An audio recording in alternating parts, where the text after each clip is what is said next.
The president spent the night under medical observation as a precautionary measure after experiencing discomfort. His doctors advise rest and monitoring. Okay, so hi guys! Kamusta po kayong lahat? Eto may update ako sa inyo ngayon. Sa totoo lang guys, tinatamad talaga ako mag-vlog. No, okay, minsan lang ako mag-upload dito. Kung minsan, magre-re-upload na lang yung mga update ni Maharlika, pinapanood ko sa inyo. Kasi tinatamad na talaga ako mag-vlog. Pero ngayon, hindi ako tatamarin. Talaga magsasalita ako dahil itong si PBBM ay nanganganib ng buhay. Eto nga, nagbigay po ng statement etong si Auntie Claire na ang sabi niya sumailalim daw sa pagsusuring medical si PBBM matapos makaranas ng discomfort baka nahirapan itong huminga kasi may asthma daw ito. Yun po ang sabi niya, may asthma daw siya. Kaya posible daw na siya ay magtitake ng coke, may asthma siya. Yun na nga ba talaga ang dahilan, may asthma or, di ba? Kaya naman hindi po maiwasan ng mga netizens na matuwa. Yung iba naman din naman nagalit kasi syempre may mga may mga pro Marcos nagagalit sila kasi hindi pa nga daw namatay, na hospital pa nga lang daw. Pinaglalamayan na daw ng mga DDS. Kaya galit na galit po yung iba, no? Pero mostly mas marami talagang natuwa. Kung makikita nyo doon sa balita sa GMA, ang dami man ng mga nag-comment na karma ka na kay Tatay Digong. Karma is real. Hindi lang yan. Talagang yung wish ni Cara David ay magkakatotoo. Ikaw na ang susunod kay, sino ba yun? Kay Akop. Yun. So dahil sa balitang ito, agad namang nag-post etong si Attorney Rowena Guanzon, na ang sabi nga niya, na-discomfort nga ba? Or baka nag-lock ang panga. Or baka sa paggamit daw ng coke, kaya ganun. Yan po ang sabi ni Attorney Rowena Guanzon. Sabi niya, na-overdose na ba or nag-lock ang panga? Diba? So dito naman tayo kay Dean Chase. Nag-post din kaagad si Dean Chase, guys. Talaga namang updated siya, no? Si Dean Chase ngayon ay nag-iingat na, kasi pinag-initan daw siya. Pinahahanap daw siya, pinahahunting ni Kukak, yun po ang sabi niya, kaya minsan lang po siya nagpo-post. Pero ngayon, talaga hindi siya nakapagtipid, nag-post kaagad siya. O, sabi niya, na-hospital daw kasi discomfort. Baka naga-DP double penetration. Ano yun? Wait, basahin natin.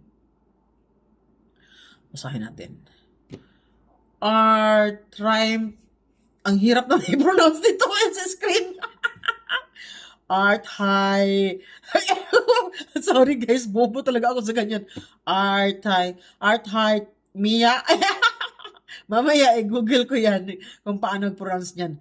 Due to chronic insomnia daw, meaning irregular ang heartbeat kasi walang tulog. Droga pa more, sabi niya. Kaya daw irregular ang heartbeat. Hala ka! Yan pala ang naramdaman niya ngayon. Si Dean Chase, guys, may kasi ito. Marami kasi itong mga puting ahas mga nagsasabi sa kanya, nagbabalita kagad kung ano nga ba talaga ang totoo nangyari kay PBBM ngayon. Yun pala, irregular ang heartbeat kasi walang tulog. Droga pa more. Nako, di ba may asthma siya? Pag may asthma ka, kailangan maaga kang matulog para hindi ka atakihin. No? Sabi naman ni, Dinchis, sabi, sasabihin na naman ng walang tulog kasi hardworking. Sasabihin na naman ng iba dyan na walang tulog kasi, hardworking. Yun po, sabi ni Dinchis sa comment. Sabi niya, lamayan na inyo. Sabi, dugayan. Lamayan. Iburol daw. Iburol na. Kayo naman talaga, huwag kayong ganun na. So, ito yung mga comment sabi, official diagnosis o manifestation. Hihihihi. Grabe, ang daming, mga comment puro negatibo. Ay, na karma. Karma is real. Ang gabat, dili magsaba. Ang dami, Hardworking sa singhot. Agoy, tuluyan na yan sana. Sana ito na ang isa sa Sana ito na ang isa pang birthday wish na matuloy. No?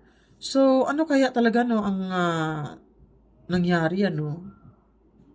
Discomfort, nakaranas to ng ng discomfort, meaning, ano siya, yun nga, hirap siya huminga, no?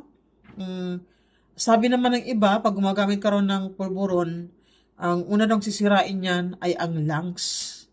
Sisirain daw talaga ang lungs mo niyan. Kaya ang akala mo, hinika ka, yun pala, nasira na pala yung lungs mo sa kaka pulburon. Yun po. Nakalabas na ba daw, sabi ni Auntie Claire. Nakalabas na daw, sabi ni Auntie Claire. Discomfort, tapos makalabas ka agad. Nahirap mong umingay. Kalabas ka agad. Baka nagdala ng baka doon lang sa bahay yung oxygen. Ano? Ah. Workaholic need laging saging. Sayang, buhay pa daw. Mga buang talaga to mga commenters. Huy, wag kayong ganyan ha. Si Lord lang ang nakakaalam kung kailan tayo kukunin. No? Pero, ito talagang si PBBM, alam naman po natin na marami po nagalit nito.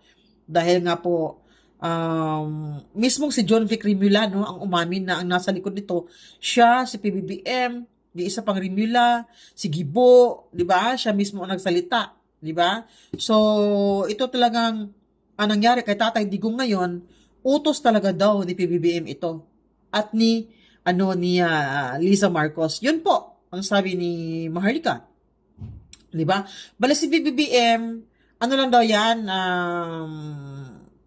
inuutusan lang daw yan, tapos laging, nag-a-approve lang daw yan, tapos, pag inutusan ng misis niya, gano'n lang daw yan, sige, walang problema, sige, pirma lang ng pirma, sige, eto ba, gagawin natin, sige, ipadala natin yan sa dahig, sino ang susunod? Si Bato na naman, tapos ngayon, si BP Sara, ipapa-impeach, tapos siya daw ipapa-impeach. Di ba? Drama lang yan, guys. Itong si Bong Revilla, drama lang din yan. Drama lang din yan na kunyari big fish yung nahuli nila. Si Bong Revilla, big fish nahuli nila. Tapos si Bong Revilla daw, inamin na daw niya ngayon, tinuro daw si BP Sara dahil si BP Sara daw ang mastermind ng flood control ghost project. Di ba? Kunyari, hinuli si Bong Revilla. Tapos si Bong Revilla ay itinuro daw si BP Sara. Manood kayo ng guys, vlog ni Banat Bay. Doon ako nanood.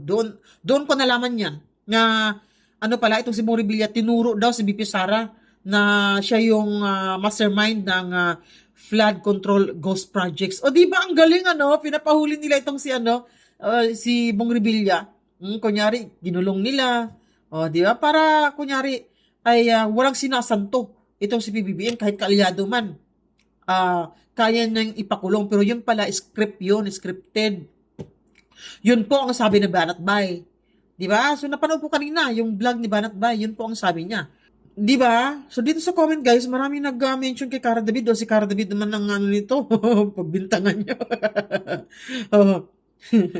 Dean Chase, tungod sa honey, do this for me, please. Kayo talaga. Di pa natuloy yan. Condolence daan.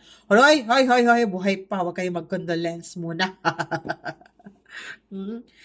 Kayo ha, ang daming mga comment ditong mga negative, pero buhay pa guys. Buhay pa po si PBBM. Bale, isinugod lang siya sa ospital kanina dahil nakaranas po siya ng discomfort, no? So, siguro okay na siya ngayon. Di ba? Siguro okay na siya ngayon. Yun ang sabi nila, pulburon pa more. Pulburon pa more. Kulang sa tulog kasi laging high. Di ba? Yun po. So, yun po ang balita ko sa inyo ngayon. Manood kayo kay Banat Bayan. Ganap po niyang kanyang mga pasabog. Yun nga, no? Si Bong Revilla ay ginamit lang daw para ituro or parang tinuro na nga, no? Na si BP Sara ang mastermind sa flood control ghost project. Di ba? Ang galing. Grabe! So, ano po ang sabi nyo sa video ito? Comment down below lang po. Bye, guys!